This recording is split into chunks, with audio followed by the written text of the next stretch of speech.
monthly team na ating napapakinggan every month. Ito po ay nakaugnay sa muling pagbabalik ng ating Panginoon Kristo. Ito yung paghahanda ng lahat ng kabuuan ng JIL family, sapagkat hindi po kaila sa atin ang mga nangyayari ngayon sa ating kapaligiran. Ngayong buwan po na ito, ang ating pong tema ay pinamagatan natin I am redeemed, preparing for eternity. Sa Tagalog yan po ay pagtubos. Tayo po ay tinubos ng ating Panginoong Hesukristo.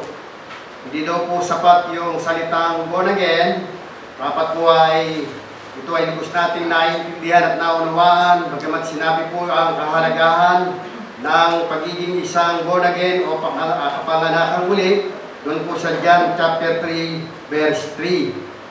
Except a man be born again, he cannot see the kingdom of God. Ang topic po natin ngayong umaga ay pinamagatan natin bought with a price. Yung binili sa halaga.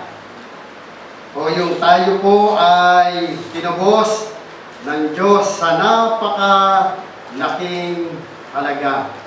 Kaya kapag po binabalikan natin ang krus ng ating Panginoon, sabi nga doon, pag samasamahin man, ang lahat ng kayamanan ng buong sanglibutan ito hindi sasapat sa ginawang pagbayad o pagtubos sa atin na lahat ng ating mga kasalanan na ginawa ng ating Panginoon sa Kristo. Doon po mga nakalipas na maraming mga taon, doon po ito po yung mga 1700s, naging legal yung bilihan ng mga alipin sa United States. Kahit po sa bansang Arab ay makikita natin ang mga babae doon ay talagang parang alipin ang kanilang dating. Wala silang karapatan na pangunahan ang lahat ng mga bagay. Meron sila mga sinusunod na mga batas sa tuntunin. Wala silang kapangyarihan na pangunahan. Kaya po, napakahalaga na makita natin ang kalagayan ng pagiging isang alipin. Kaya nung naging legal ang bilihan ng alipin sa United States noong 1700, isang lalaki ang nandoon sa bidding ng mga alipin na napakaraming mga tao. Kasi nung kung ilagay po yung mga slave sa entablado, may mga businessman po dyan, mga mayayaman, mga kilalang tao. Tinitingnan po nila yung mga slaves o yung alipin na nandoon para ito ay kanilang bilhin. At patuloy nila itong tinitingnan at pinag-aaralan. Yung iba nga po ay umaakyat pa doon sa stage para lamang hipuin kung kanilang mga matitikas na mga pangangatawan, yung kanilang mga muscle. Kasi gagawin nilang alipin yun eh. Gagawin nilang itong isang utusan. At mayroon po doon isang lalaki, at sabi niya habang tinitingnan ng lalaki ang mga nagaganap ng bilihan. Doon sa bidding auction, meron po siyang halaga o particular na halaga na sinasabi. Kaya meron po nag-a-announce doon. Meron napansin ng lalaki na doon sa platform na may isang alipin na nakatali ang kanyang dalawang kamay. Nakatali, sabi doon. At ang kanyang mga paa ay shackled with ropes na parang isang hayop. Lahat ng mga alipin na naroon sa itaas ng entablado ay nakadisplay habang ang mga tao ay nag-iingay, sumisigaw na may kasamang panunuya. At oras na upang ang mga tao mamili na mga alipin at ito'y kanilang binubusisik o yung tinatawag na grabbing disrespectfully kasi hindi lang nila basta-basta pinipisil. Talagang medyo ginaganon pa nila ng konti at pinagmamasdan ang kanilang mga itsura. Sa mga lalaki, ini-inspect nila ang kanilang pangatawan at mga muscle at braso.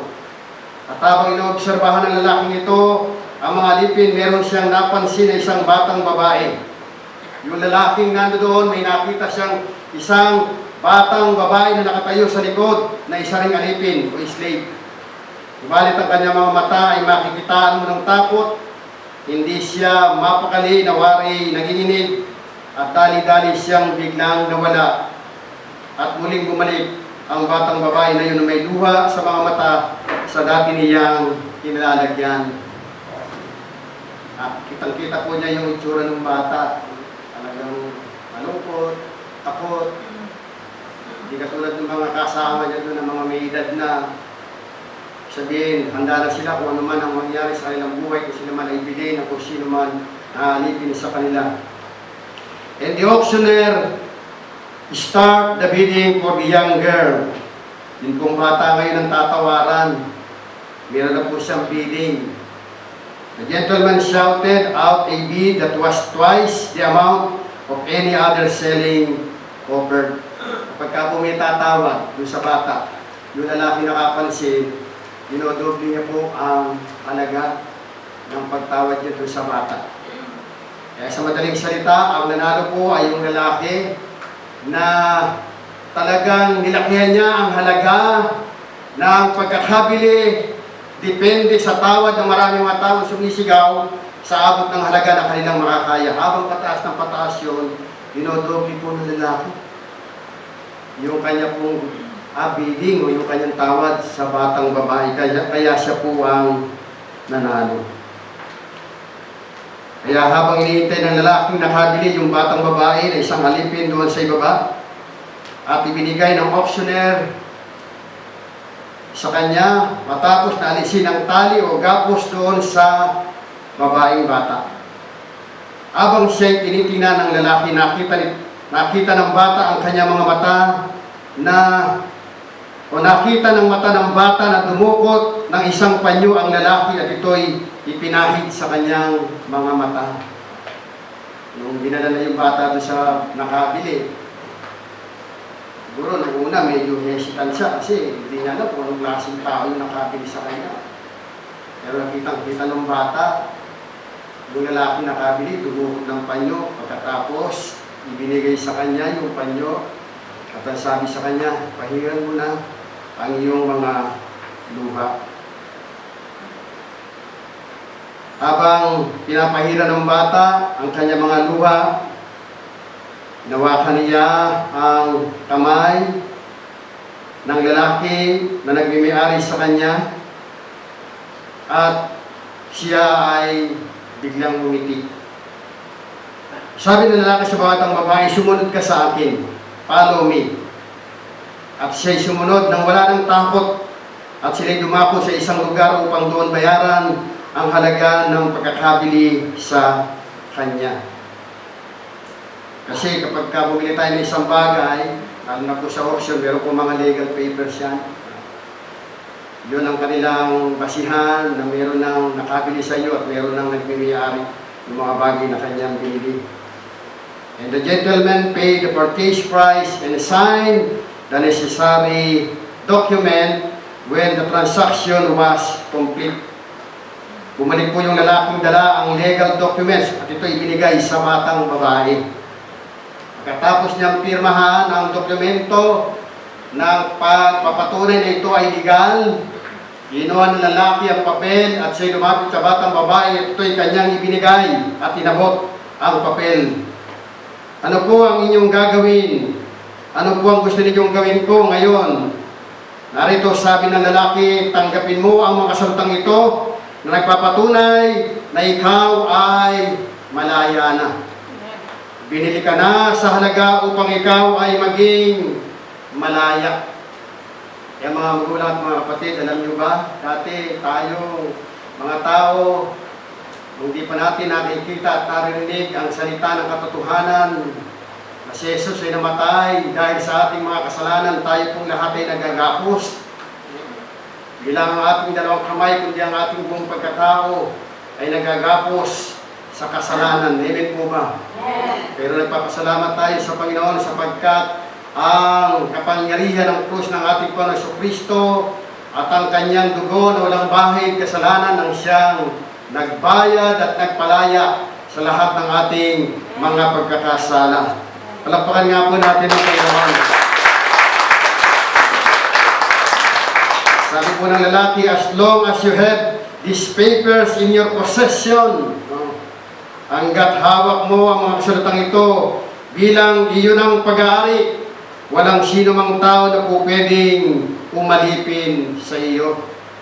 Yan, napakahalaga po ng mga talata ng kasulatan ng Biblia patungkol po sa katubusan ng lahat ng ating kaligtasan. Basahin po natin ang lahat ng mga sitas ng Biblia patungkol sa kahalagahan at kapangyarihan ng dugo ng ating Panginoon Jesucristo na nabayubay doon sa krus ng Kalbaryo. Yung kanyang kamatayan sa krus dahil lamang sa ating mga kasalanan. Gulat na gulat ang bata na waring halos hindi makapagsalita at dahan-dahan na sinabi ng bata sa lalaki, "You bought me to set me free." Binili niyo ako upang ako ay maging malaya. Binayaran mo ako sa malaking halaga upang ako'y maging malaya. Isang tao na hindi niya kamag-anak o kakilala ay magbibigay ng napakalaking halaga upang siya'y maalis doon sa pagkakagapos bilang isang alipin. Alam niyo, nung binabasa natin yung Bible, dati ang pagpapatawad sa kasalanan sa lumang tipan pagka nagkasala ang bansang Israel, alam niyo ba ang kanilang mga batas? Kukuha ka ng isang hayop na malinis, kay baka yan, kay tupa, o anong klase ng hayop yan, ito'y papatayin at dadali sa kampamento, ibibigay yan sa sacerdote. At pagkatapos ito po yung gagawin nilang sin offering upang sila'y mapatawad sa kanilang mga kasalanan. Halos ganun po ang ginagawa nila, araw-araw. Kaya nung araw, ang mga tao doon ay paramihan ng kanilang mga alaga, mga hayop. May mga pastulan sila. Walang taong hindi mag-aalaga ng hayop para lamang sila merong ipantakip sa kanilang mga kasalanan. Pero hindi po lahat ng tao doon ay ganun kasi may mga tao doon walang kakayanan para makapag-alaga at magkaroon ng pastulan. Pero nakita ng Diyos na parang naging dahilan na lang ang paggawa ng kasalanan ng tao kasi simple lang kapag gumawa ka ng kasalanan, mag-o-offer ka lang at magpapatay ng hayop, tapos tatawarin ka na sa iyong mga kasalanan. Yun ang batas nun. Kaya nakita ng Diyos yun. Kaya habang sila ay nag-uusap, ang sabi ng Biblia, ang sabi ng Panginoon, narito ang aking katawan bilang handog sa kasalanan at kapatawaran ng lahat ng sali ng lahat ng tao upang ang tao tubusin sa lahat ng kanyang mga kasalanan. Hindi na yung dugo ng hayop, kundi yung dugo na ng ating Panginoong Hesus ang kanyang ibinigay para sa lahat ng tao na kabayaran sa lahat ng ating mga kasalanan. Amen po ba? Palakpakan nga po natin ang Panginoon. Kaya habang pisil na pisil po ng bata, yung papel, sabi dito, habang pisil na pisil ng bata, babae ang mga papel, nahubudigpit sa sobrang kagalakan, siya'y napaluhod na umiyak sa paanan ng laki, and through her tears of joy and gratitude, she said, "You bought me to set free, I'll serve you forever." Dahil ako po'y binayaran niyo at pinalaya sa malaking halaga, ako po'y maglilingkod sa inyo. Tignan niyo po ang buhay natin ngayon. Hindi ba napansin? Dati wala naman tayong panahon sa gawain. Wala naman tayong panahon sa mga fellowship, sa mga prayer meeting. Ano bang malay natin tumutog o magpaawit? Ang inaawit natin ay makamundo. Ang ating isip ay nasa buong sanglibutan sa mga sitwasyon, sa mga nangyayari. Pero nung tayo mabuksan ang ating isip sa kanyang mga salita, marinig natin yung kahalagahan ng John chapter 3 verse 16, "For God so loved the world that He gave His only begotten Son, and whosoever believeth on Him should not perish but have an everlasting life." Nakita natin yun. Biglang-bigla nagkaroon ng pagbabago ng kamalayan ng ating puso at espiritu, at ito'y nabuhay sa salita ng Diyos. At ngayon sa ating buhay na ilang taon tayo lumalakad sa ating pananampalataya, ang buhay nito hindi natin sinasayang. Ang buhay natin ngayon ay pinaglilingkod natin sa Panginoon. Amen po ba? Nakakatuwa, pero makakama mo yung anak ni Ate Laida. Hindi mo rin dati mo yun. Carmen pala. Sipin mo yun. Nagulat ako, nasabihin na sinabi sa brother, Pastor, nagpapano na po yan. Alam ko, lahat tayo dito naglilingkod sa anumang paraan na ating magagawa at makakaya. Alam niyo yung anak ko, si John David, pagka nakita niyo pong istorya niyan, magugulat po kayo talaga. Sino kami po nakatira sa tabi nila Moises? Yung pong aming ilalim, parlor. Kaya yung anak ko, wala namang matakbuhan sa labas para magtaro. Kaya yun, bababa lang sa parlor, yan, pupunta doon. Mga kasama niya doon ipakla. Dito pa niya, siguro mga 4-5 taon. Tapos pag nagutom niya, nakaakyat, manunod ng TV, dede. Pagka medyo, bababa na naman yun. Kalaro nyo, kaya yung anak ko, nung medyo dumalaki yun, kending yun. Kami nalipat sa ipag, medyo nagbago na yung kanyang lifestyle, pero sa mga nakakalarong bata, pag-baga po yan, lumabas ng bahay, maniwala po kayo, pagbalik po yan, puno-puno na po ng lupa. Pinapayagan namin dahil yun ang kanyang hindi nakasanayang buhay. Kaya habang siya lumalaki, binili ko po yan ng unan na mataas, yung unan na mahaba, para kasi napapasok ko, baka maging bakla. Nire-wrestling niya yun. Tapos habang yan po ay nagkakaisip, may binili akong mga libro, yung binibenta ng Saksi ni Jehovah na istorya ni Jesus Christ. Tapos meron akong DVD na yung Jesus, yung magmula doon sa kanyang kapanganakan hanggang sa pagkakapako sa krus ng Kalbaryo. Ilang dalawang yon ang tumatak sa isipan at puso ng aking anak na bunso. Kasi hindi naman kung pastor ka, tapos yung anak mo ay mabubulagin, hindi. Individual. Dapat ang ating karanasan sa pagkakilala at pagtanggap o pananampalataya sa Panginoong Jesucristo ay personal. Kaya ating pag-aaralan at titinan mabuti ang ating buong sambahayan kung talagang sila ay nagkaroon ng pagkakataon upang mag-uksan ang kanilang puso't isip na makilala at tanggapin si Jesus bilang Diyos, personal ng kanilang buhay at tagapagligtas. Kaya yun ako po na yun. Hindi lang mo 3, 5, 10 beses yun. Papa, kwentuhan mo ako kay Jesus. Ilang libro po yun, ilang buwan yun, kahit nasabay mo nakakapagod. Araw-araw yun, hating gabi. Pagkatapos, manunod pa yan, nung DVD, nung Jesus. Yung magmula sa kapanganakan hanggang siya nagministeryo, hanggang siya naghimala, hanggang siya namatay sa krus. Nakikita niyo po talaga yung anak kong umiiyak. Nakikita niya at nararamdaman yung buhay, yung katotohanan at ang kapangyarihan ng pagkamatay ng ating Panginoong Jesucristo. Kaya nung medyo nagkakaisip na yan, natatandaan ko, meron kaming katapat doon na bisita, yung simbahan ng Katoliko. Nandun doon yung mga batang, mga unbelievers, na kanyang mga kalaro. Nandun doon, tapos nag-aantandang po, sasabihin, ay, huwag kayo mag-ano dyan, hindi Diyos yan. Nagalit kayo si Jesus. Tapos sinatatak na po yun hanggang sa nakita ko po ngayon ang bunga ng buhay ng aking anak na lalaki, si John David. Ngayon po, naglilingkod po siya. Isa po yung tumutugtog sa church. Organ.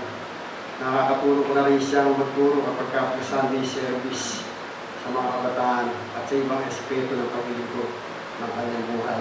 Kaya tayo po ay tinubos, pinalaya, at binili sa malaking halaga. Hindi lamang para palayain sa ating pagkakagapos upang maging alipin, tayo pinalaya upang iligtas at upang maglingkod sa Panginoon. Amen po ba? Palakpakan nga po natin ang Panginoon.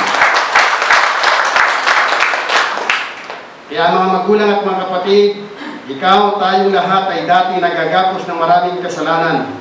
But the Lord Jesus paid the price to set us free. Binayaran ng Panginoong Yesus ang lahat ng ating mga kasalanan. He shed His blood at Calvary, sapagkat ito ang sinasabi ng Biblia, ito ang tinatawag na redemption. Kaya nga po, I am redeemed. Kapag nakita natin yung I am redeemed, maaalala mo agad yung kanyang dugo, yung kanyang katawan na naghihirap. Kaya napakahalaga ng ating ginagawa ngayon, yung ating pag-aalala sa mundo. Pagka nakita natin yung redeem, parang magpa-plus agad sa iyo yung napakapula sa iyong isipan ang kanyang dugo na walang bahid kasalanan, hindi lamang siya pumata, kundi ito ay bumuhos mula ulo hanggang talampakan. Na siyang naghugas at nagbigay ng kapangyarihan upang tayo mabuhay sa katuwiran at sa kabanalan sa loob ng ating mga paglilingkod sa ating buhay nito.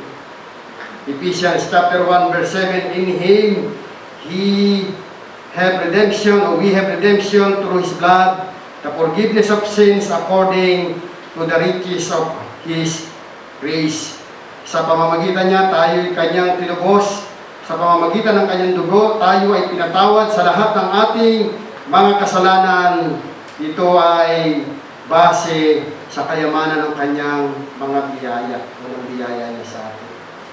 Kaya tayo po lahat ay mapaglang ng Diyos niya. Hindi nga daw po natin kayang bayaran yung ating mga kasalanan. Hindi natin kayang iligtas ang ating mga sarili. Talagang biyaya, kabagalan ng Diyos ang kanyang ipinapakita sa ating lahat. Kahit gaano man kalaki ang ating mga kasalanan, patatawarin tayo ng Diyos sa lahat ng ating mga pagkakasala. Pero kasi mga tao na parang guilty siya, akala niya wala na siyang pag-asa.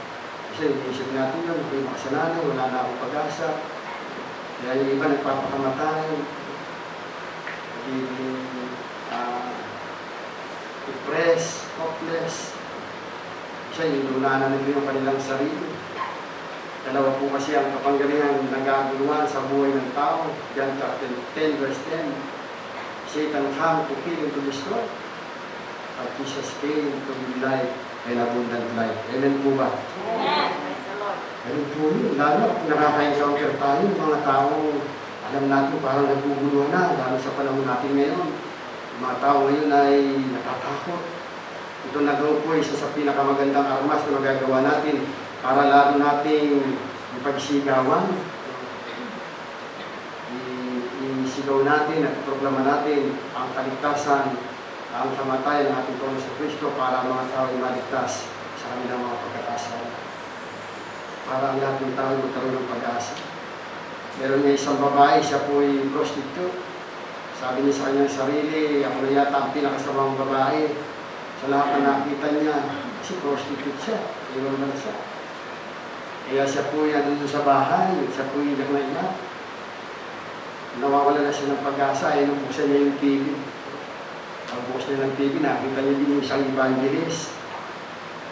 He preached about Jesus. The love of Jesus, John chapter 3 verse 16. Tapos yung I am the way, the truth, and the life. No one comes to my Father except by me. Narinig niya yun.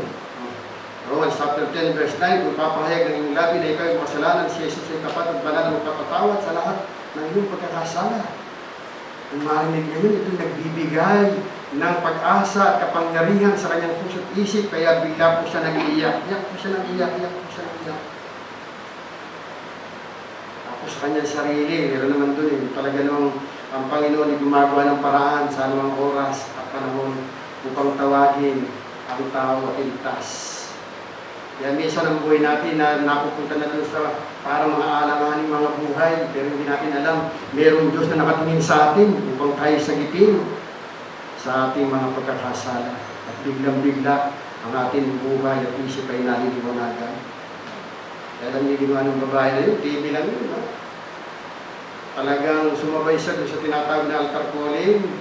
Pinasabi ng mga evangelist, lumapit kayo dito. Kung naririnig nyo ang boses na ito, manampalataya kayo ng Panginoon ay buhay, makapangyarihan, kaya niya tayong pagalingin, akutin sa lahat ng ating mga kahinaan. Pinas niya yung kanyang kamay. Tapos siya umiyak at binigyan niya ng pagkakataon sa kanyang sarili na tanggapin si Jesus bilang Diyos at sariling tagapagligtas. Ang bilis po nun. Nagkaroon na siya ng desisyon, iniwan niya yung kanyang maraming pamumuhay. Inalikuran niya yung kanyang mga dating kasalanan at pagkatapos siya po ay nagtuloy-tuloy sa gawain ng Panginoon. Hinahanap niya ang gawain ng Panginoon, naglingkod siya sa Diyos, tapos alam niyo ba nangyari? Napangasawa niya, missionary. Amen po ba? Palakpakan nga po natin ang Panginoon. Kaya ang dugo ng Panginoong Hesus ay hindi lang iniwisik. The blood of Jesus was not spilled, it was shed. Because Jesus chose to die in our place, shedding His precious blood on our behalf. At sinabi niya sa kanyang sarili sa Matthew chapter 20:28, the Son of Man did not come to be served, but to serve and to give His life a ransom for many.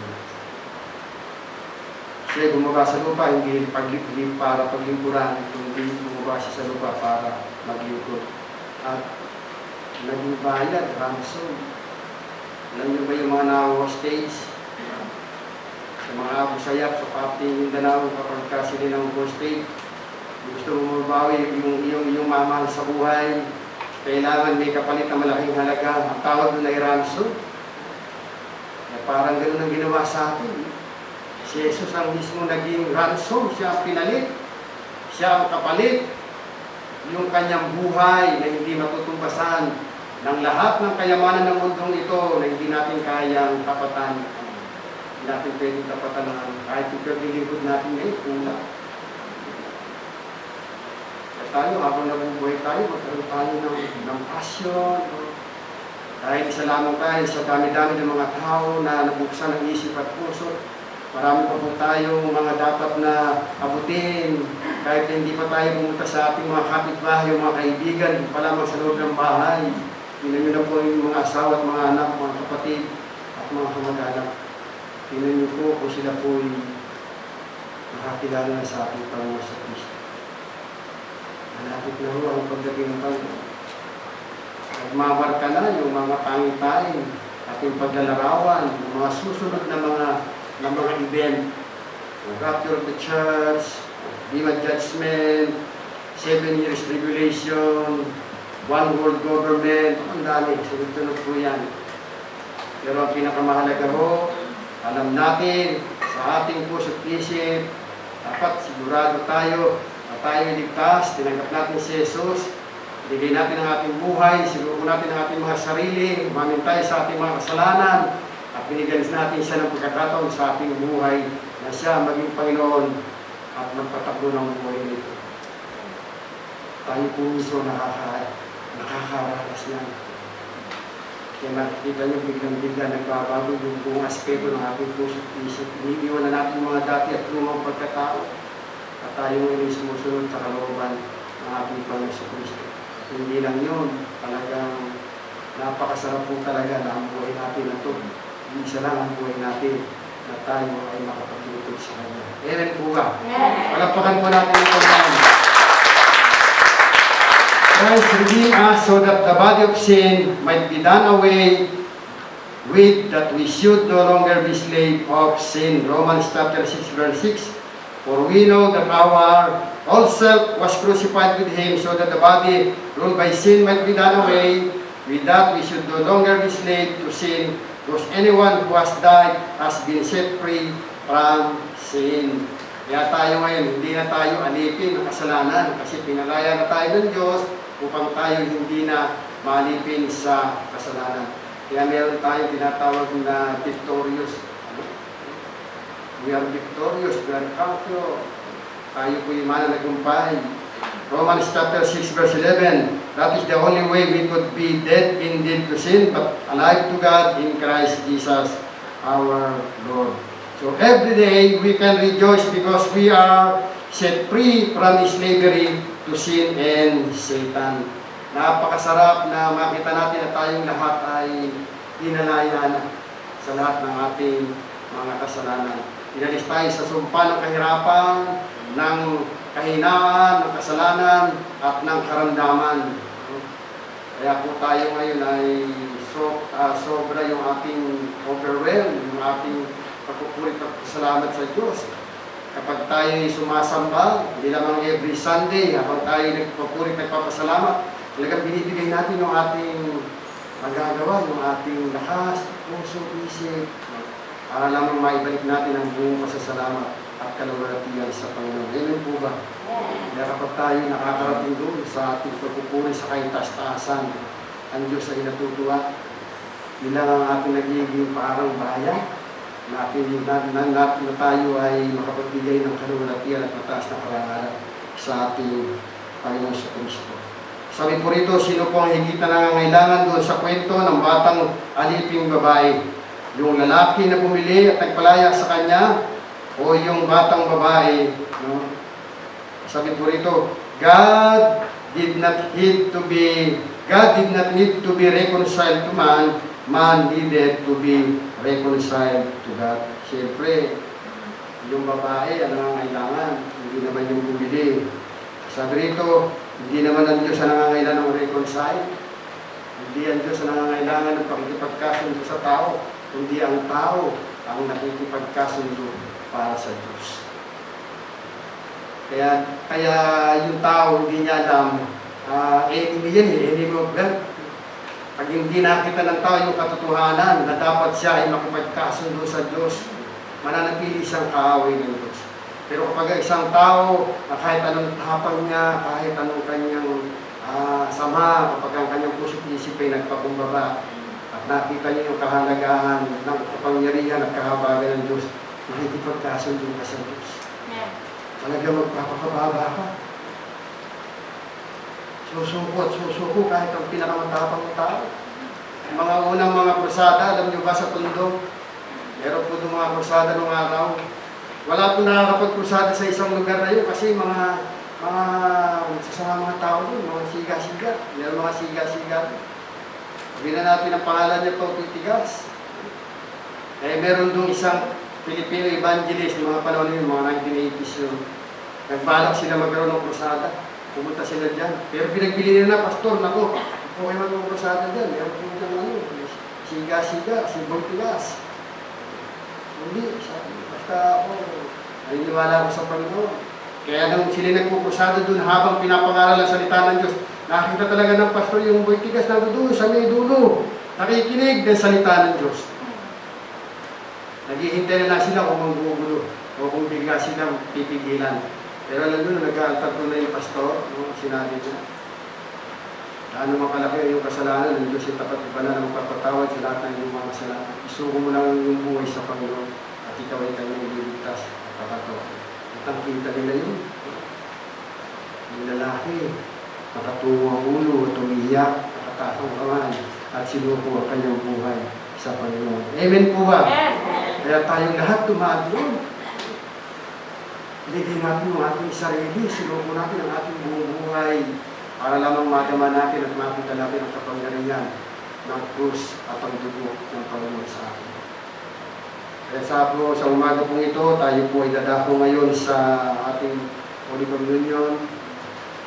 Ako po ay natutuwa na ito po ay ating patuloy na binabalikan sa mga gawa po ay pag nakita niyo po yung mga unang mananampalataya dyan, mula nang umalis ang Panginoon tumakit sa langit, siya'y nagbiling, nagsama-sama kayo lagi sa bahay, hintayin niyo pagbaba ng kapangyarihan ng Espiritu Santo, kaya doon po sa bahay, everyday po makikita niyo po yung significance. Hindi lamang po sila nagpe-pray, hindi lamang po sila nag-worship, kasama po doon yung breaking of the bread.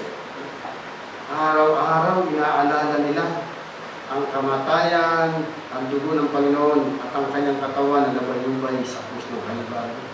Kaya tayo nga po, yung bangsamantla. Kaya dapat ito ay ating pagpasalamat. Meron po tayo mga kapatid sa iba't ibang mga simbahan ngayon, nahihirapan po sila. Hindi po sila makapunta ng personal. Alam niyo po ba ngayon sa DIN, kahit po tayo nasa bahay lang, kailangan natin mag-take ng communion o ng bread and wine para lamang sama-sama natin alalahanin at ganapin ang lahat ng sakripisyong ginawa ng ating Panginoon para sa ating kaligtasan. Kaya ngayong umaga po, tayo pong lahat ay tumayo. Tuloy tayong lumapit sa Panginoon ngayong umaga bilang pagkilala, pagbibigay ng napakataas na kahalagahan ng kanyang mga ginawa doon sa krus ng Kalbaryo.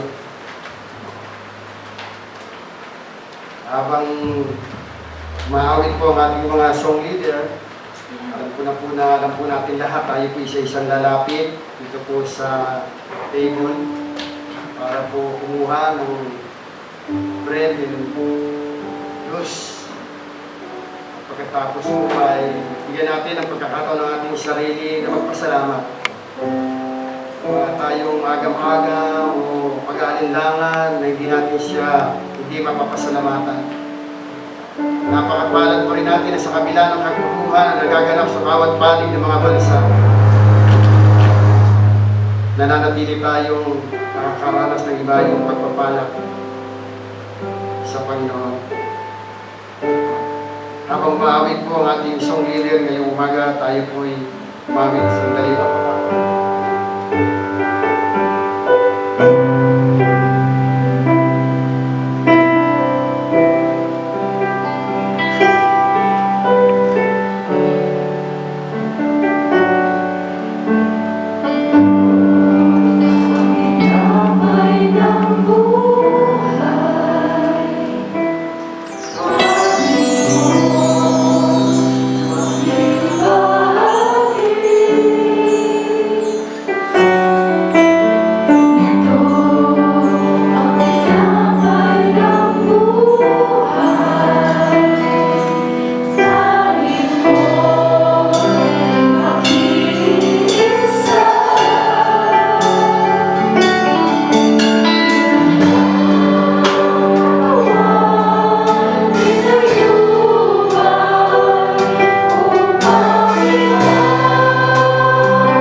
The blood of Jesus Christ speak to us.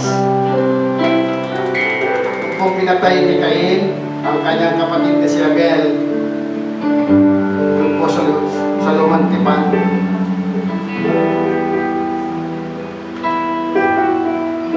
sabi po ng Diyos kay Cain, "Where is your brother Abel?"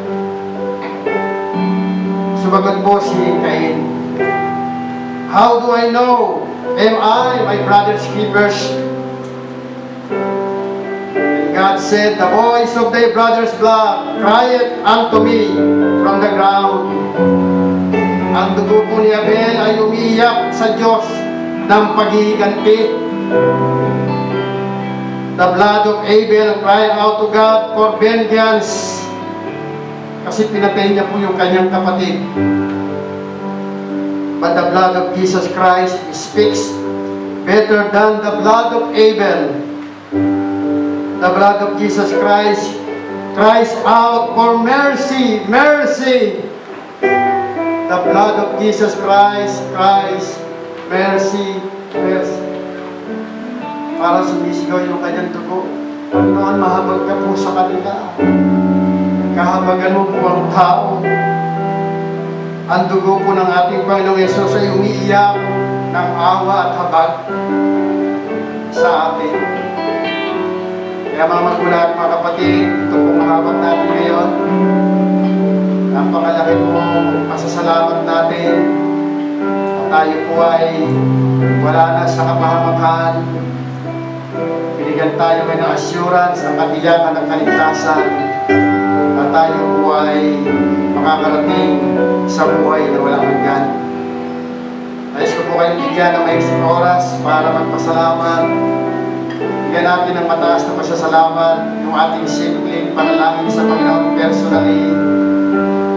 Let us praise Him, worship Him, magnify Him. Because Jesus is our Redeemer. He is merciful God, our Savior. Salamat po, Panginoon. Salamat po sa iyong wala hanggang kahabagan sa aming lahat. Salamat po sa iyong banal na dugo.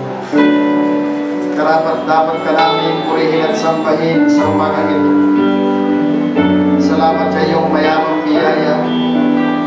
Salamat po sa kaligtasan. Salamat po sa lahat ng kabayaran na iyong ginawa para sa aming mga kasalanan na ibinigay mo ang iyong kaisa-isang buhay para sa amin. Salamat po, Panginoon. Tanggapin mo ang aming mataas na pagpupuri at pagdakila sa iyong banal na pangalan, Panginoong Jesus.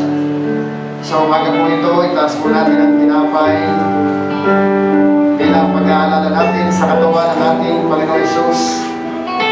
Sabi po ng 1 Corinthians chapter 11 verse 23, the Lord Jesus on the night He was betrayed took bread, and we had given thanks, He broke it and said, "This is my body, which is for you.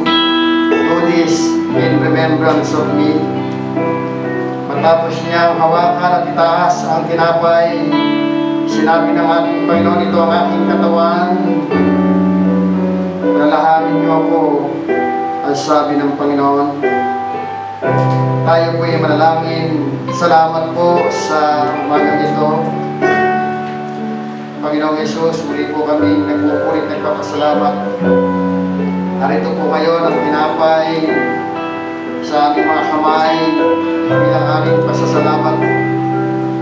Mula sa langit, ikaw na po ang iyong kapangyarihan sa tinapay na ito upang maging kalakasan ng aming lupang katawan. Salamat po, Panginoon, sa iyong mga latay kami nagsigalin sa aming mga sugat. Kaya, Panginoon, sa umaga po ito, patuloy ka namin inaalala. Salamat po sa iyong kamatayan dyan sa krus ng Kalbaryo dahil sa amin. Kaya sa umaga po ito, pagpalain niyo po ang tinapay nito na sumisimbolo ng iyong katawan doon sa krus ng Kalbaryo. Pinupuri ka po namin, pinawalhati, binabalik po namin na maingat ang lahat ng pasasalamat sa makapangyarihang pangalan ng aming Panginoong Yesus. Ang lahat ay magsabi na Amen. Kainin na po natin ang tinapay. Taas po natin ang cup. This cup is the new covenant in my blood. Do this whenever you drink it in remembrance of me. Muli kami nagpapasalamat, Panginoon, sa kahalagahan po ng pag-aalala namin ito. Narito po ang Diyos na sinisimbolo ng iyong banal na dugo. Panginoon, patuloy mo itong pagpalain at bigyan ng kapangyarihan. Ang iyong dugo na napungos sa krus ng Kalbaryo, mula ulog at talampakan na siya nagbigay ng kumpletong kapangyarihan sa buhay ng bawat isa sa amin. Panginoon, ilinis mo ang lahat ng aming mga pagkakasala. Ikaw ang siyang patuloy na maluwalhati at mabigyan ng karangalan sa buhay nito. Salamat po, Diyos, pagpalain niyo po at sa aming Panginoon. Patuloy ka namin inaalala, pinupuri namin at dinadakila ang iyong banal na pangalan. Sa Sa makapangyarihan pangalan ng aming Panginoong Jesus, ang lahat ay magsabi na Amen. Ilagay na po natin ang cup of Diyos. Hawak-hawak po natin ngayong oras na ito.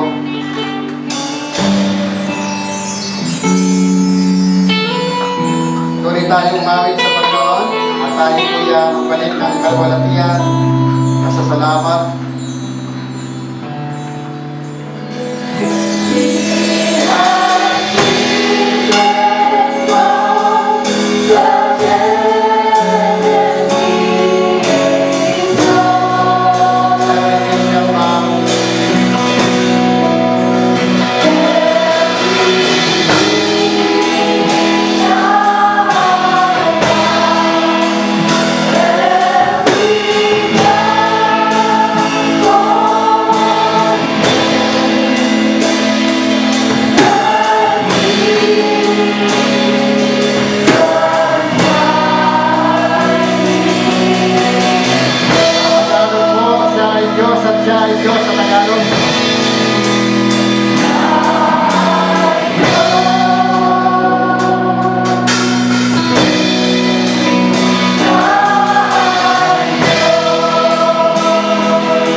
Wala ibinigay sa sinulang langit na sukat ikaligtas ng tao maliban sa iyong pangalan, ang pangalang Jesus. Panginoong Jesus, salamat po sa pribilehyo ito na minsan pa kami sama-samang lalahanin ng iyong kamatayan sa krus ng Kalbaryo. Diyos, salamat po sa buhay ng iyong mga anak na laging nagbibigay ng oras at panahon upang ikaw ay kanilang sambahin at pasalamatan. Kaya sa oras na ito, Panginoon, iunat mo yung mapagpalang kamay. Bigyan mo sila ng kumpletong kagalingan ng kanilang puso, espiritu at kaluluwa. Buksan mo ang pintuan ng langit upang ibuhos ang iyong walang hanggang pagpapala, hindi lamang sa kanilang tahanan, kundi sa lahat ng kanilang mga mahal sa buhay at sa lahat ng kanilang mga ari-arian. Salamat po, Diyos, sa patnubay ng iyong walang espiritu na laging sumasa amin. Sa umaga ito, tanggapin mo po ang aming pinakamataas na parangal, pagluwalhati, pasasalamat sa pangalan ng aming Panginoong Jesus. Ang lahat ay magsabi na